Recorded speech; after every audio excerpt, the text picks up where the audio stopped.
Security forces in Myanmar have again used water cannon to disperse crowds after people defied a ban and demonstrated for a fourth day against a military coup. Some reports also suggest police have been firing gunshots into the air. The junta has now imposed a curfew on Yangon and Mandalay. Pro-democracy activists say they will continue to fight.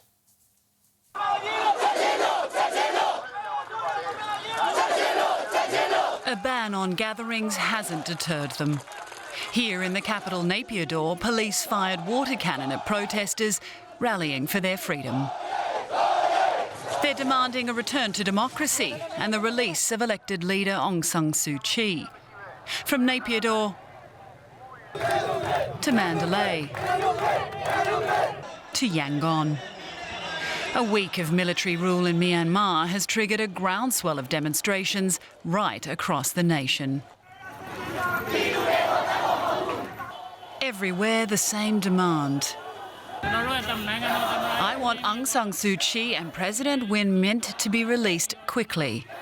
We want all the people from the winning party, the NLD, to be released. That's what we all want. In his first TV address to the nation, the country's new military leader sought to justify the coup, repeating allegations of fraud in last year's election. We're investigating the responsible authorities regarding voter fraud. He promised fresh elections but gave no timeline for when they might be held. The comments have done nothing to quell the anger and defiance of these protesters who say it's too little, too late. They want the army out and say compromise is no longer an option. Well, from Yangon, I am now joined by Aung San Suu Kyi. She's a journalist from Myanmar with her team of colleagues from the Reuters news agency. She won the 2019 Pulitzer Prize for international reporting. So what is the situation like in Yangon right now? Hi, just to be clear, I'm no longer with Reuters. I'm sort of just freelancing. But the situation is much more defiant than it was yesterday. I think if you were looking at the coverage from the protest yesterday, you saw a lot more families, a lot more people really trying to express themselves. I think everyone kind of saw a lot of the really fun sort of protest signs, but today the scenes are much more prepared for violence. I saw a lot of people wearing hard hats today. From the sort of things that you see at construction sites, as well as a lot more people wearing sneakers, which I think if you're not from here, you might not quite understand that. Myanmar is a country where most people are wearing sandals, even in colder areas where they might be wearing a scarf and gloves, but they will still be in sandals. And so it's a significant change. Well, support seems to be growing. There are reports of some firefighters, even a policeman joining the protests.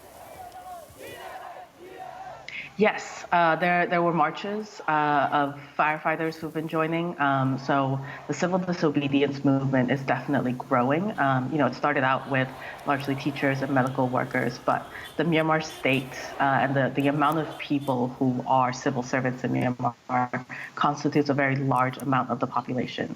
And the protesters know this, and because of this, a lot of the chants that we've been seeing the last few days have been really focused at the police to say, you're the people's police, join us. You have covered the developments in Myanmar for years. Do you feel encouraged when you see so many people out there on the streets to fight for that taste of democracy that they have been able to enjoy for a couple of years now? Yes, I think it's really encouraging to see that people are now taking to the streets and doing so in such a focused and specific way with specific demands. And I think during the intro earlier as well, it's not just that people are asking for the freedom of Aung San Suu Kyi and other political prisoners and the respecting of the election results, but they're also very vocally and publicly demanding for the constitution that the army wrote in 2008 to be to create a new constitution, essentially. And a lot of protests for that had really died down after the assassination of the NLD leader 3 years ago, because he was one of the main people pushing for it.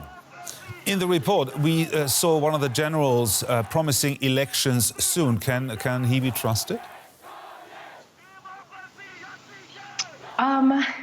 I will say that if you watch any of the Facebook live videos, because they're not allowed to stream since Facebook has banned military outlets from their platform, you will see that almost everyone is reacting with the haha symbol, and most of the comments are accusing him of being a liar. So I think you get a good sense of the people's sentiment from there.